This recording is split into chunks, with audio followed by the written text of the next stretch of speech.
So my last video to you, the video that I made about stepping off of the hamster wheel of life, uh, was met with a lot of questions and comments. It seemed to have struck a nerve with a lot of people, and people, the comments people had were like, "Okay, Tony, I get this conceptually. I understand that. Yes, we don't want to live on this what I call the left road, the road where we're always pushing and muscling and struggling and making things happen and worrying and stressed and anxiety. And like, yes, I get that we want to step off of that path. But how? How do we step off of that path? And what is this love-led life that you speak of? What is this life where we can step into this life that is filled with peace and joy and happiness and connection? Um, like what? How do we do that? And like what practices do we need? And a question that came up over and over again is, how the hell do we pay our bills in this life of love?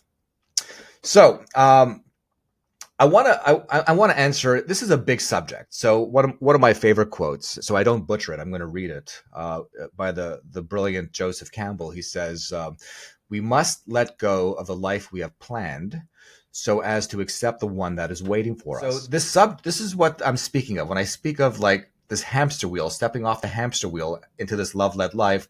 I'm speaking of stepping into a life that's waiting for us. And then so the question I'm getting, well, how do you pay the bills uh, on in this life that is waiting for us? And that is that very question. The unknown is what keeps us on this road of struggle, that keeps us on this left road of pushing and muscling and making things happen. We're scared. And the thought of stepping into the unknown uh, is incredibly scary. So we don't do it. And questions like how do we pay our bills stops us from actually stepping into it. And one of the most courageous things we can do is to actually step into the unknown, is to step onto this right road, this love-led life. It is unknown. We don't know what we're stepping into, but the greatest decision you can make in your life is to step into this unknown, because where the unknown is, the unknown essentially is possibility. It's limitless. The unknown, in the unknown lives everything. There's limitless possibilities. The known, the path that we all stay on, the path of fear and the path of struggle, is known. And it's actually a very limited life. This life that we have planned, that we think is best for us, is a very limited life. It's I like this analogy. It's like if you have a great big tarp, a huge tarp, and that tarp represents the unknown, represents infinite possibility.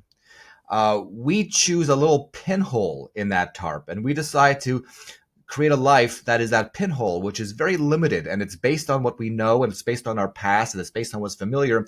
So we live a life of a pinhole, which is a very tiny, small life, but that's the life most of us are living. And walking into the unknown, walking into the life that is waiting for us, is essentially not walking towards that pinhole anymore, the familiar, the known. It's walking towards this massive tarp, this massive realm of infinite possibility, where so many things are possible in that world. We just don't know what's possible, and we need to find out. And so everything I'm talking about right now is not something I've learned from a book or from a podcast. I'm actually speaking from lived experience. So I just want that to be said. And this is my experience, and I'm just communicating with you what I've gone through. Okay. So when we decide to step onto the right road, this road of love, this love-led life, that love-led life is our purpose as human beings. We are here to live a life that we love. It's the life that is on your vision board. It's the life that you think of when you're writing your goals list. We all know, we all have this idea that it's possible, which is why we struggle so much to achieve it. But that left road, the struggling, is not required to achieve it. When you struggle, you're actually pushing yourself farther and farther away from that potential. So we all see the potential of this life, okay? When we decide to stop struggling for it and we walk off the left road and we take our first step on the right road, that step onto the right road is our soul recognizing, now I get to live the life that is meant for me. Our soul says, yes, this is our path. So there is a merging. There's a unification of our soul and its purpose. It's almost like spiritual lovemaking that happens. It's cosmic or spiritual or soulful penetration. Our soul penetrates its purpose. And whenever there's a penetration or whenever there's a soulful lovemaking, there is a, lack of a better word, there's a seed planted.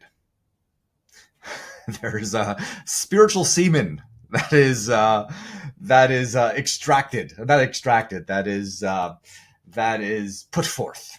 Okay?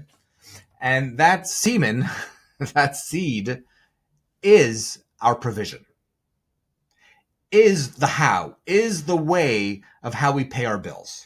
And oftentimes, just like in a regular pregnancy, you don't know what your kid is going to look like. Are they going to have brown hair, black hair, brown eyes, blue eye? What kind? You don't know those things.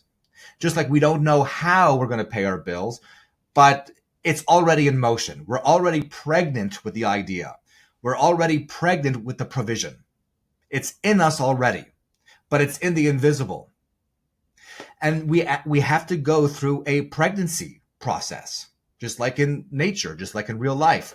And if we make the mistake, and this is what we always do on the left road, we don't wait for our provisions to be birthed. We try to force labor by sending out resumes and calling and cold calling and networking, grinding and working 14 hours a day and pushing and muscling and not making time for people we love. We push. And what we actually wind up doing is we actually wind up like forcing a miscarriage, because the how is already being born. It's in the belly. It's coming out into life. And what we're doing is we're working against life. We think we're in charge of that process, and we wind up doing all this work, and we wind up doing too much work and forcing a miscarriage, and we wind up creating an opportunity that's not aligned with us, when the opportunity that is aligned with us is actually wanting to come through us. So we need to just allow ourselves to be pregnant. And then at the right time, we as people will go into labor. Like that happens in nature. We go into labor. That means the baby, the provision, is about to come into reality. And when we go into labor, as the word kind of expresses, that is when we begin the work. That is when we go into action.